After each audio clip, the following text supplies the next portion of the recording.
Assalamualaikum warahmatullahi wabarakatuh.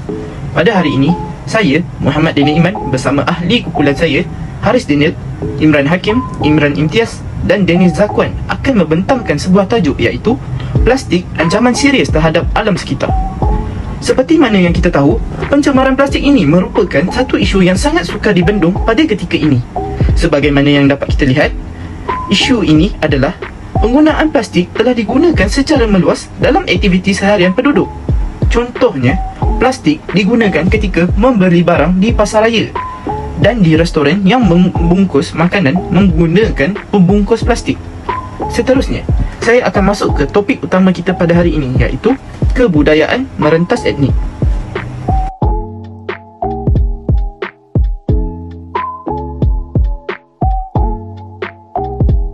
Mengikut perspektif agama Hindu menekankan pemahaman alam semula jadi dan mengajar penganutnya menghargai nilai unik alam sekitar. Antara ajaran Hindu ialah ahimsa, iaitu mengajar penganutnya supaya menjauhi keganasan.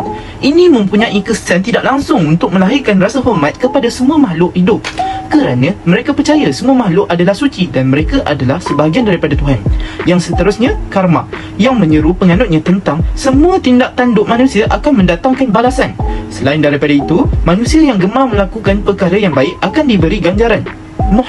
Moksha adalah merupakan ganjaran yang terbaik bagi kepercayaan Hindu, yakni sebuah pembebasan dari ketaran reinkarnasi mengakhiri penderitaan karma.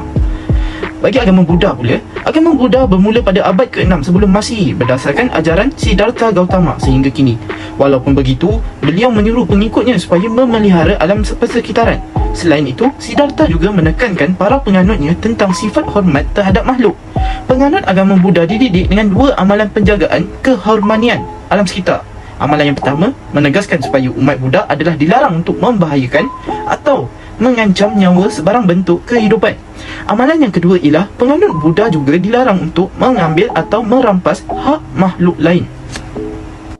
Bagi sudut pandangan agama Kristian pula adalah penganut agama Kristian mempunyai beberapa cabangan agama seperti mazhab bagi agama Islam. Hal ini secara tidak langsung mendorong kepada perbezaan mengenai pandangan penganut Kristian berkenaan alam sekitar di antara agama Kristian dan denominasi Kristian. Agama Kristian menyuruh untuk mengamalkan ajaran dari kitab Injil dengan menyeluruh tentang didikan untuk bertanggungjawab mengawasi ekosistem alam sekitar ciptaan Tuhan.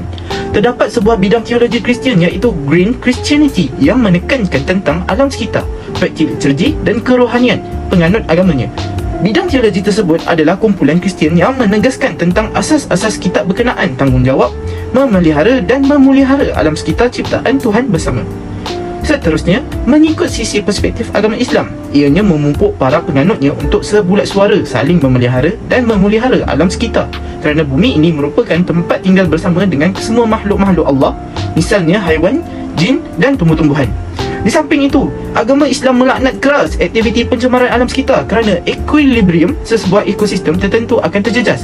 Seperkara lagi, penganut agama Islam diseru untuk mendidik anak-anak mereka tentang elemen akhlak berkaitan Islam dari awal usia supaya mengamalkan sikap yang baik seperti membuang sampah pada tempat yang sepatutnya, menggunakan sumber alam dengan sebaiknya dan menghormati alam sekitar kerana ianya juga didiami oleh makhluk Allah SWT yang lain.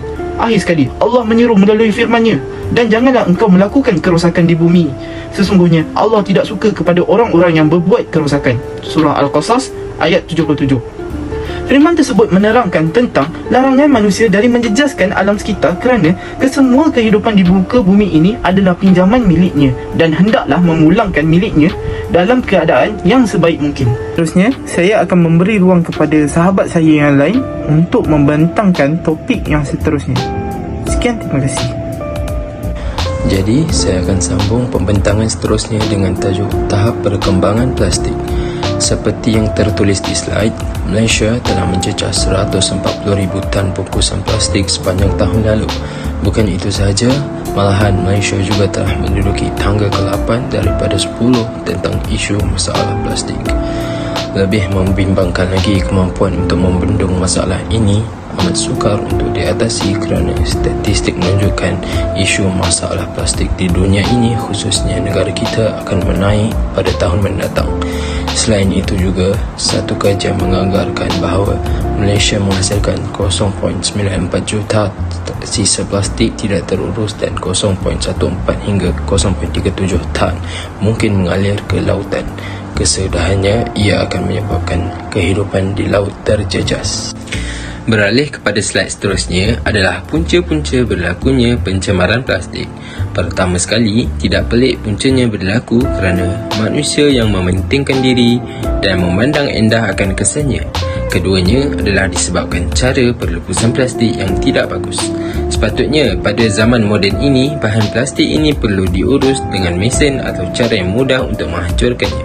Setidaknya, kita juga boleh mengitar semula plastik-plastik yang telah digunakan pakai. Punca ketiga adalah kerana bahan dari plastik yang mempunyai kimia juga sukar untuk dihancurkan dan akhirnya merepot menjadi mikroplastik. Seterusnya adalah tentang ancaman plastik kepada ekosistem. Plastik yang sering digunakan pakai oleh manusia ini juga memberi ancaman kepada hidupan laut. Dalam pada masa yang sama, plastik yang merepot dan akhirnya menjadi mikroplastik akan dimakan oleh haiwan dan akhirnya menjadi hidangan kepada manusia. Kesimpulannya, ia juga membahayakan kesihatan manusia. Akan meneruskan pembentangan dengan analisis sistem. Oleh beberapa kongsian kerajaan, mereka telah melancarkan kempen bebas beg plastik secara menyeluruh di seluruh negara. Apakah tujuan pelancaran kempen ini? Tujuan pelancaran kempen ini adalah untuk mengajar dan menggalakkan masyarakat untuk mengurangkan penggunaan beg plastik dalam kehidupan seharian. Walau bagaimanapun, kerajaan tidaklah menyekat penggunaan beg plastik secara menyeluruh. Jika masyarakat masih memilih untuk menggunakan plastik, mereka haruslah menanggung caj yang telah ditetapkan oleh kerajaan, iaitu sebanyak 20 sen bagi setiap penggunaan beg plastik. Inisiatif pihak kerajaan ini dilihat adalah untuk memberikan galakan supaya masyarakat menggunakan beg kita semula apabila keluar membeli barangan dan menyediakan bekas makanan sendiri untuk membeli makanan. Untuk mencapai kejayaan kempen ini, mahasiswa dari Kelab Sains Pengurusan Alam Sekitar Institut Sains Biologi Universiti Malaya telah menganjurkan program larian. Program ini adalah untuk menyebarkan lebih mendalam tentang bahayanya penggunaan plastik yang berlebihan terhadap alam sekitar ini kepada khalayak ramai. Dengan kaedah ini, mesej berkenaan isu ini akan lebih mudah disampaikan kepada masyarakat kerana konsepnya yang agak santai dan mudah untuk difahami. Kempen ini telah mencapai kejayaan di beberapa buah negara seperti Ireland dan Wales. Kempen bebas beg plastik disambut baik di dua buah negara ini sehingga mereka mencapai tahap penggunaan beg kita semula yang tinggi. Malaysia telah mencapai tahap efektif sebanyak 52.3% selepas kempen ini dilancarkan. Untuk mencapai tahap yang lebih baik, kesedaran dari setiap individu adalah penting kerana ia adalah kunci kejayaan ke arah kelestarian dan alam sekitar yang lebih baik dan bersih.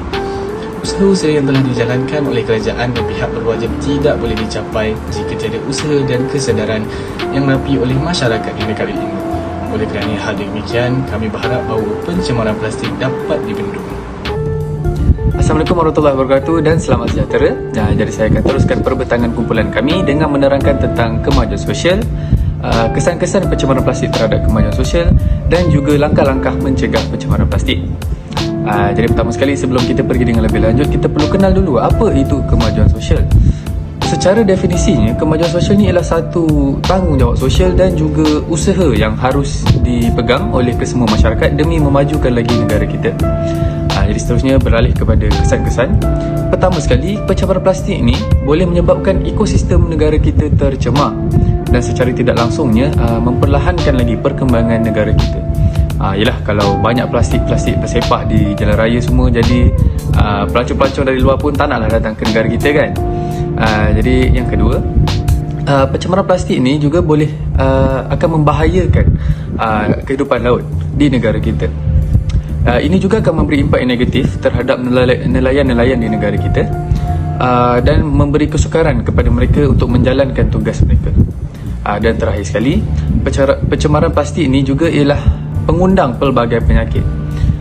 Antara penyakit-penyakit yang boleh datang disebabkan pencemaran plastik ialah seperti kanser, asma, dan ia juga akan memperlahankan lagi perkembangan saraf di dalam badan kita dan mendatangkan penyakit seperti ADHD. Terusnya kita pergi kepada langkah-langkah mencegah pencemaran plastik. Jadi pertama sekali, masyarakat Malaysia perlulah memastikan mereka mempunyai kesedaran dan usaha tersendiri daripada menggunakan bahan plastik. Yang kedua, pengeluar kilang-kilang yang menghasilkan barang-barang yang berasaskan plastik perlulah memastikan barang-barang yang dihasilkan tersebut selamat dan boleh untuk dikitar semula. Selain itu, undang-undang di negara kita juga perlulah diperketatkan lagi dengan mengenakan hukuman yang lebih berat terhadap pesalah-pesalah yang menggunakan plastik. Dan yang terakhir sekali, kempen Kita Semula perlulah dianjurkan dengan lebih kerap. Tanggungjawab sosial ialah tanggungjawab individu, ahli, masyarakat atau syarikat untuk menyumbang secara sukarela kepada masyarakat yang lebih adil dan melindungi alam sekitar. Masyarakat seharusnya bertanggungjawab mengalas peranan dalam membantu kerajaan melestarikan alam sekitar.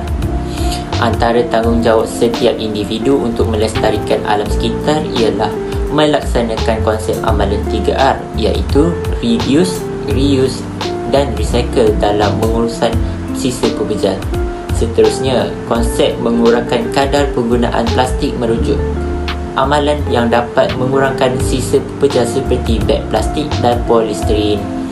Pada bulan November 2020, kerajaan melalui Kementerian Alam Sekitar dan Air telah bersetuju untuk melaksanakan inisiatif kempen Tiada Beg Plastik bagi meningkatkan penghayatan gaya hidup hijau dalam kalangan rakyat Malaysia. Akhir sekali ialah melaksanakan amalan gotong royong dengan kerap. Hal ini agar komuniti setempat dapat hidup dalam keadaan bersih dan kondusif. Kesimpulan berdasarkan tajuk pembentangan ini ialah terbukti bahawa alam sekitar sangat penting kepada manusia dan kesejahteraan persekitaran kerana kita sebagai khalifah di atas muka bumi ini harus sedar dengan tanggungjawab melestarikan alam sekitar. Sekian, itu sahaja daripada pembentangan kumpulan kami yang bertajuk Plastik Ancaman Serius kepada Alam Sekitar. Sekian, terima kasih.